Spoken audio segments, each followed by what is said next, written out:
Nuestra gratitud y amor al Señor que nos regala la vida, nos regala su palabra para que tengamos la guianza, el instructivo para vivir, para conducirnos en esta vida que Él nos regala. Hemos venido avanzando en el estudio del libro de los Hechos. Estamos en una fase meramente histórica, tal vez no tenga un hondo contenido doctrinal, pero sí como parte de nuestro compromiso de ir versículo a versículo, de considerar cada porción. Vamos avanzando en esta porción, en esta fase del estudio. Nos tocan los versículos del 12 en adelante del capítulo 23. 23, 12 en adelante. Pedimos de Dios su gracia mediante la oración. Señor Jesús, te damos gracias por tus misericordias, por tu amor, por tu palabra que frente a nosotros está hoy, Señor. Esta bendición que estamos a punto de tomar, Señor, pedimos que hagas dócil nuestro entendimiento para que sea digerible esta palabra en nuestro corazón y podamos ser edificados en ti, Señor. Nos predisponemos a aceptar tu palabra, a recibirla. Ponla, Señor, tú en los labios de tu siervo, que en nada sea yo, sino que, Señor, sean tus palabras totalmente en esta hora las que recibamos de ti, Señor. Danos el aceptarla, el recibirla, el obedecerla con humildad. Y a tu siervo, Señor, el más pequeño de todos, el más incapaz, el más indigno, dale la gracia, Señor, de exponerla con palabras no elocuentes de humana sabiduría, sino sencillas, humildes, pero inspiradas por ti, Señor, en el nombre de Jesús. Amén. Un saludo entonces para la audiencia de la Radio Faro Estéreo 105.9 y www.radiofaro.es.tl, a los hermanos de Radio Maranata en Jalapa, Radio Visión Santa Catarina Mita 106.9, Radio Dios de Pacto en Jersey, Estados Unidos, y a los hermanos de Radio Visión San Pedro Sula, Honduras en 101.1. Que Dios les bendiga. A los hermanos de El Buen Pastor TV de Porticable en San Manuel Chaparrón, Dios les bendiga. Nuestro saludo cariñoso desde la iglesia del Nazareno de Monjas en esta hora de la noche. Decía que venimos en este estudio y en los últimos hemos visto esa etapa de la historia de la vida del apóstol Pablo, cómo él es encarcelado, cómo desde antes Dios le impide, cuando él se convierte, Dios le dice que salga de Jerusalén porque él lo lleva de testigo suyo a las naciones.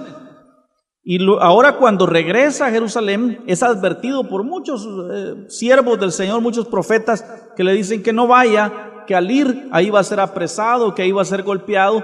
Y en efecto él regresa, pero regresa como parte del propósito de Dios, siendo que el propósito de Dios era que al ser apresado diera testimonio del reino de los cielos, testimonio de Jesucristo ante los gobernadores de su tiempo. Llega a Jerusalén, él se somete a un proceso de purificación que seguía como parte de los rituales judíos, y estando en ese proceso de purificación, echan mano de él, quieren lincharlo, quieren matarlo, como que por allá por Chimaltenango, Sololá estaba, que ahí son buenos para linchar a la gente, pero igual eran los judíos, querían linchar al apóstol. Y el tribuno, el juez, podría decirse romano, puesto que Roma imperaba sobre Jerusalén, impide que lo maten, defendiéndolo a través de unos soldados, pero lo lleva preso. Estando preso, da testimonio de sí ante el concilio. Fue lo que estuvimos viendo los versículos 30 del capítulo 22 hasta el 11 del capítulo 23. Da testimonio de Jesucristo. Un Ananías, que era el sumo sacerdote, manda que lo golpeen en la boca por decir la verdad, por decir que Jesucristo es el Señor y que tiene limpia su conciencia, el apóstol Pablo. Y el apóstol le dice: Dios te golpeará a ti, pared blanqueada, dice.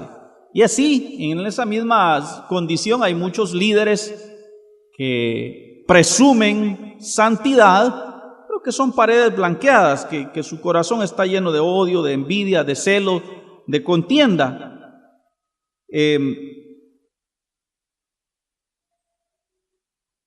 Luego se da un complot para matar al apóstol Pablo. Lo leemos de los versículos 12 en adelante que tenemos frente a nosotros. Dice: venido el día, algunos de los judíos tramaron un complot y se juntaron, oiga, bajo maldición, diciendo que no comerían ni beberían hasta que hubiesen dado muerte a Pablo.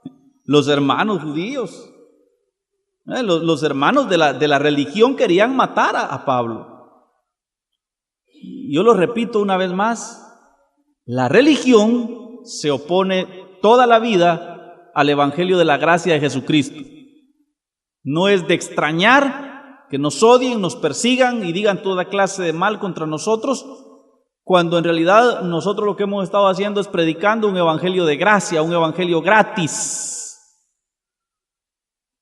Leía hoy un anuncio, decía, oferta, decía, por 200 quetzales de compra en nuestra tienda, dice, llévese gratis el boleto para entrar al concierto de Dani Berríos en Chiquimula.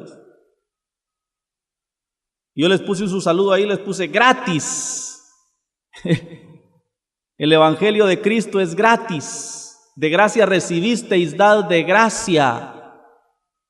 Porque por gracia sois salvos por medio de la fe. Y esa corriente económica, esa corriente religiosa del evangelio de la prosperidad se opone contra el evangelio de la gracia que en escasos lugares se predica en estos tiempos. Y estos hacen conjuro, dice que se echan maldiciones y prometen, oiga, se ponen en ayuno y dice que no comerán ni beberán nada hasta que vean muerto a Pablo. Los hermanos, la iglesia judía, conspirando muerte, asesinato. Es de como Jesús en algún momento llamó asesinos a los escribas y fariseos de su tiempo. Ellos dijeron que Jesús era hijo de fornicación, que Jesús era hijo ilegítimo porque ponían en duda aquello del embarazo de María y le dijeron, nosotros somos hijos de Abraham, pero tú ni siquiera se sabe si José es tu papá. Y Jesús les dijo, yo sé quién soy y de dónde vengo, y sé quién es mi padre, no refiriéndose a José sino a Dios el Padre. Pero vosotros ni siquiera sabéis, hijos, de quién sois, porque sois hijos del diablo, por cuanto buscáis mi muerte, asesinos, les dijo. De igual manera hay mucha gente, como decía, como en la religión judía, que buscaba matar a Pablo y hasta hacían ayuno bajo maldición, diciendo que no comerían hasta no ver a ese maldito muerto. Así hay gente hoy que presume una religión y que desearan vernos muertos. Eran más de 40, dice el versículo 13, que habían hecho esta conjuración. La palabra conjuro tiene que ver con una promesa.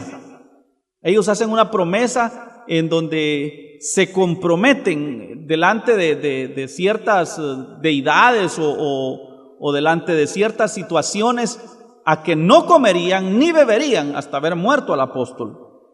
Ahora pues vosotros, dice el versículo 14, los cuales fueron a los principales sacerdotes y a los ancianos y dijeron, nosotros nos hemos juramentado bajo maldición a no gustar nada hasta que hayamos dado muerte a Pablo. Ahora pues, vosotros con el concilio requerid al tribuno que le traiga mañana ante vosotros para, como que queréis indagar alguna cosa más cierta acerca de él, y nosotros estaremos listos para matarle antes que llegue. No eran los principales sacerdotes, pero sí estos se prestaban. Dice que llegaron aquellos 40 hermanos con el pastor y los diáconos, dijeron, miren, díganle, pongan palabra para que traigan a Pablo, y cuando lo traigan en el camino nosotros nos vamos a hacer cargo de matarlo, porque vemos 40 que hemos jurado que lo vamos a matar. Versículo 16. Mas el sobrino de Pablo, hijo de la hermana de Pablo, oyendo hablar de la celada, fue y entró en la fortaleza y le dio aviso a Pablo. Pablo, llamando a uno de los centuriones, centurión era el militar que tenía a su cargo 100 soldados. Llamando a uno de los centuriones dijo: lleva a este joven ante el tribuno, porque tiene cierto aviso que darle.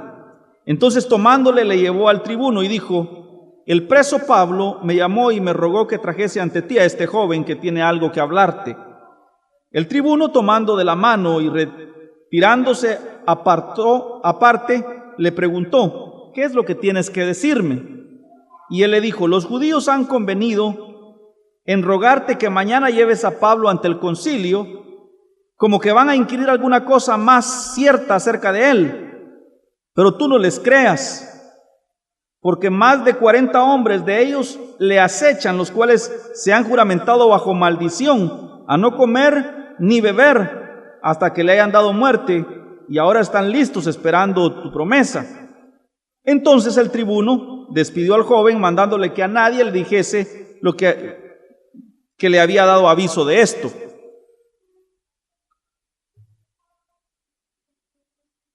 Versículo 23. Y llamando a los centuriones, mandó que preparasen para la hora tercera de la noche. La hora tercera venía siendo como por ahí por las 3 o 4 de la mañana. Estábamos hablando de vamos a ver, 3 horas. De las 6 a las 9 era la primera hora. De las 9 a las 12 era la segunda o la tercera hora. Era prácticamente de las 0 horas a las 3 de la mañana aproximadamente. Sacan a Pablo a escondidas. Buscan la hora de sacarlo en lo más silencio de la noche. Y dice: y llamando a 2 centuriones mandó que preparasen para la hora tercera de la noche 200 soldados, 70 jinetes y 200 lanceros, para que fuesen hasta Cesarea. Bien custodiados sacan a Pablo de Jerusalén y lo llevan a Cesarea. Y que preparasen cabalgaduras en que poniendo a Pablo le llevasen a salvo a Félix el gobernador. Miren cómo se va cumpliendo el propósito de Dios en la vida del apóstol Pablo, porque realmente el propósito era que Pablo diera testimonio del evangelio ante las grandes autoridades de su tiempo. No pidió la audiencia. No es que el apóstol Pablo en su mega iglesia invitó a Roxana Valdetti y a Otto Pérez para orar por ellos y regalarle un libro como hizo Jorge H. López o Cash Luna cuando invitan a los grandes eminencias, y después se da cuenta uno de que todo es un show. Para que Pablo les hablara de Cristo, Dios lo pone en la cárcel a sufrir desprecios, azotes y amenazas de muerte. En realidad, mis hermanos, un evangelio de no sufrimiento no es precisamente el que se evidencia en la Escritura. Y escribió una carta en estos términos: Claudio Lisias, al excelentísimo gobernador Félix, salud. Después de mi corto saludo paso a lo siguiente. A este hombre aprehendido por los judíos y que iban ellos a matar, lo libré yo, acudiendo con la tropa, habiendo sabido que era ciudadano romano, y queriendo saber la causa por la que le acusaban, le llevé al concilio de ellos.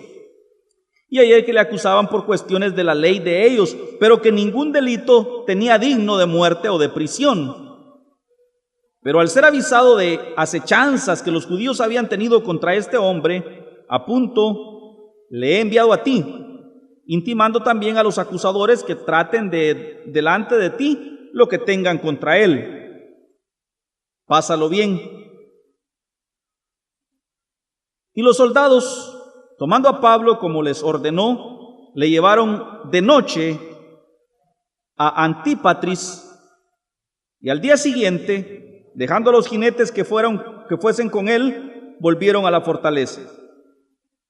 Cuando aquellos llegaron a Cesarea y dieron la carta al gobernador, presentaron también a Pablo delante de él. Y el gobernador, leída la carta, preguntó de qué provincia era, y habiendo entendido que era de Cilicia, le dijo: te oiré cuando vengan tus acusadores, y mandó que le custodiasen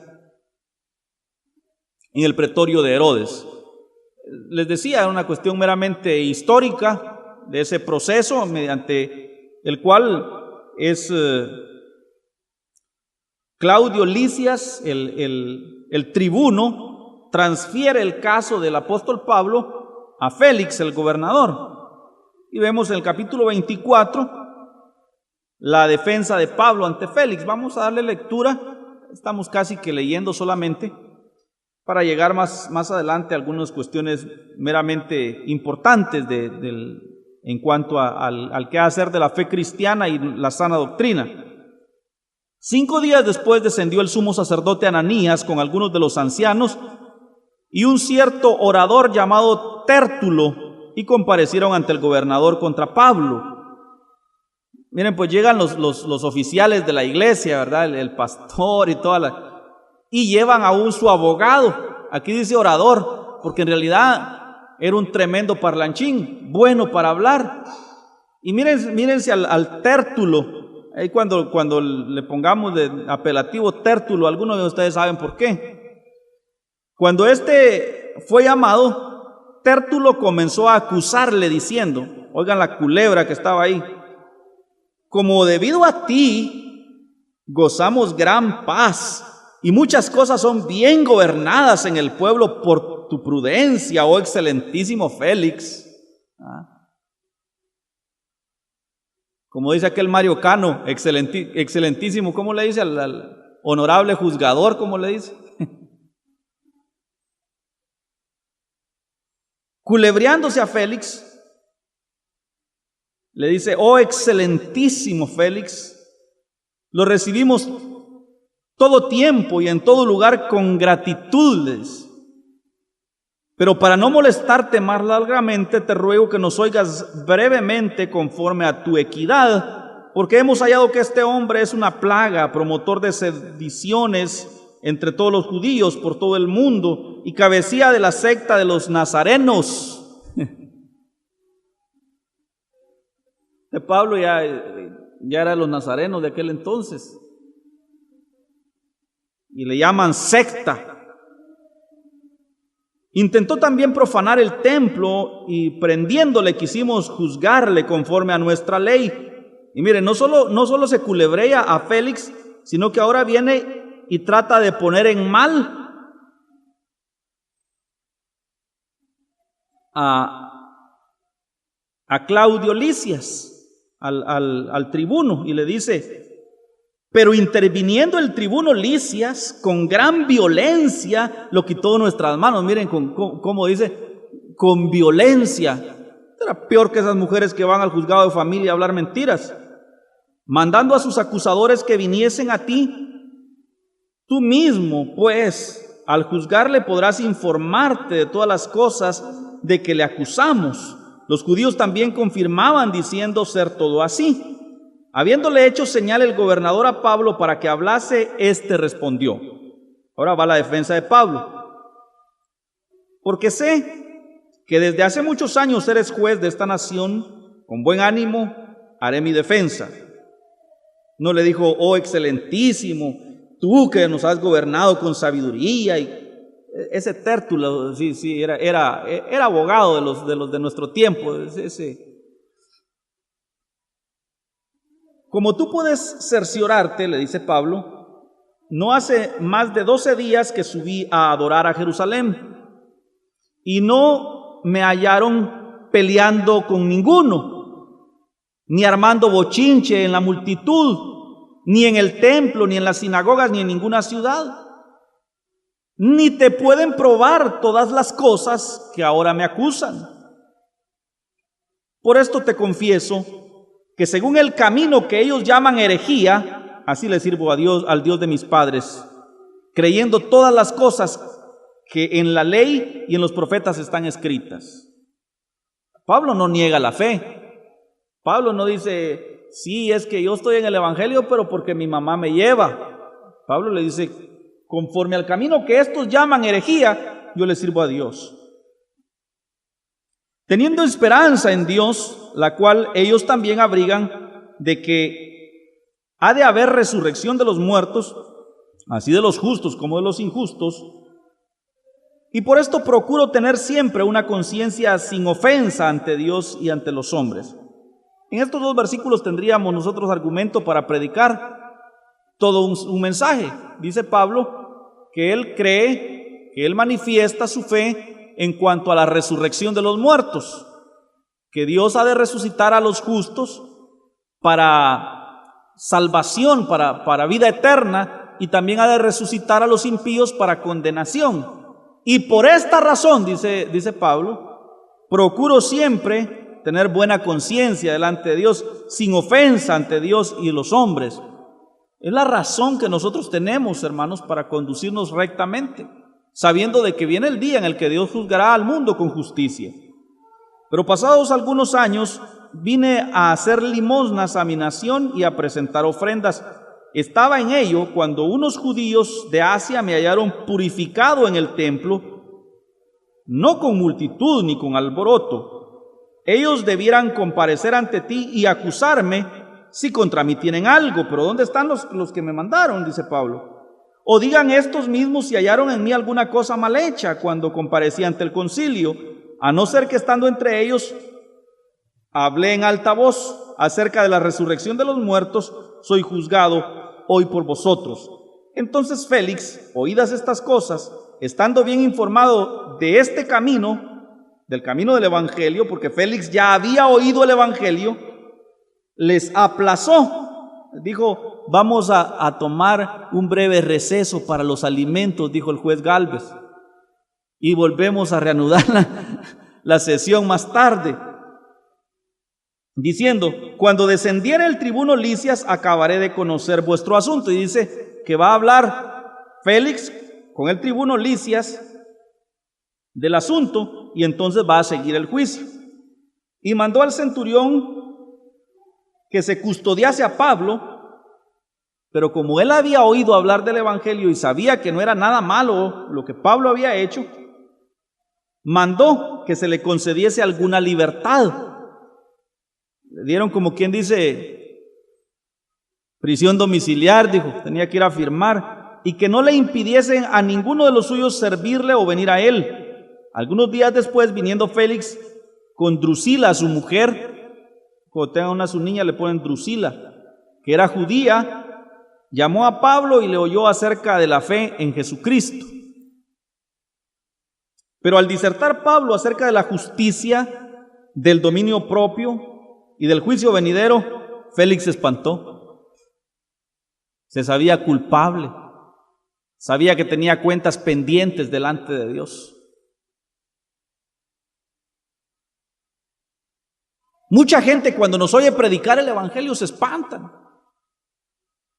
Yo ahorita que estábamos con el estudio de Apocalipsis en la radio, la gente se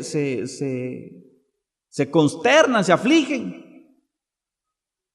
Oyen de terremotos, de situaciones tremendas que están sucediendo en el mundo y se espantan, hermanos.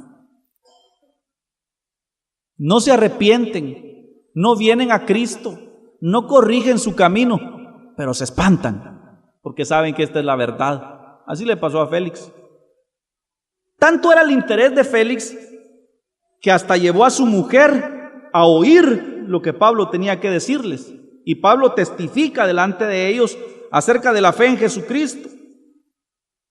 Y les habla de la justicia, del dominio propio y del juicio que viene.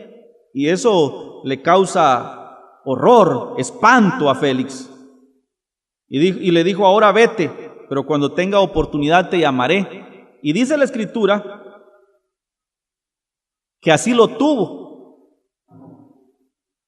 Esperaba también con esto que Pablo le diera dinero para que le soltase, porque le gustaba que lo sobornaran, por lo cual muchas veces le hizo venir y hablaba con él. Y oiga el versículo 27, al cabo de 2 años 2 años estuvo el emperador Félix escuchando a Pablo y Pablo le hablaba del evangelio. Ahora entiende usted por qué Pablo estuvo preso. Porque era el propósito de Dios que Pablo estuviera preso. A veces nosotros no entendemos, hermanos, por qué sufrimos en la vida, por qué nos pasan situaciones adversas, por qué nos toca que estar hospitalizados quizás, por qué nos toca que viajar y sufrir en algún momento. Pero Dios tiene un propósito superior para nuestras vidas. De ahí que dice el mismo apóstol Pablo en la carta a los Romanos: todas las cosas redundan para bien de los que aman al Señor. Hermanos, cualquiera sea tu situación aparentemente mala o aparentemente buena, en realidad el propósito de Dios es superior a lo que miran tus ojos.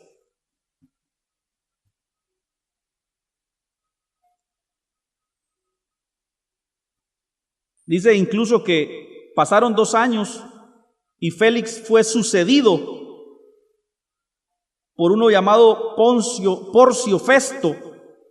Pero antes de irse, queriendo quedar bien con los judíos, dejó preso a Pablo. Pero 2 años tuvo que oír palabra de Dios. Hermanos, hay gente que pasa 1, 2, 5, 10, 20 años oyendo palabra de Dios y no se convierten. Uno habla con ellos y yo lo oigo predicar a usted en la radio, me dice. ¿De qué le sirve? Mejor fuera sordo. Mejor tuviera tapadas las orejas, si no se va a convertir a Cristo, si no se va a arrepentir de sus pecados y volverse al Señor.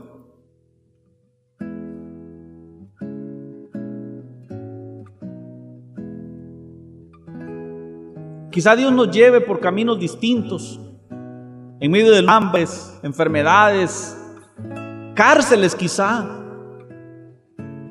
pero a donde quiera que Él nos lleve, irradiemos la luz de Cristo.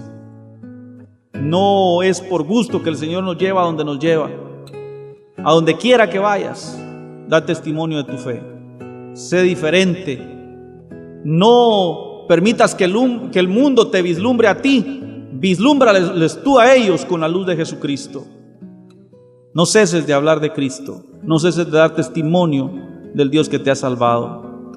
Padre, te doy gracias por este tiempo que nos has dado para leer tu palabra. Quizá no es un estudio profundo, simplemente, Señor, con humildad hemos leído tu palabra y pedimos que al leerla, Señor, nos des la edificación que nuestras almas necesitan para mantenernos firmes. Ayúdanos a dar testimonio siempre de nuestra fe delante de los hombres. A donde quiera que vayamos, Señor, tengamos el coraje, la valentía, el denuedo, Señor, para hablar de ti. Sea bueno o sea malo, sea de vacaciones quizá en una playa exótica, o sea en la cárcel, a donde quiera que vayamos, demos testimonio de ti, Señor. En el nombre de Jesús, gracias por tu palabra esta noche. Amén.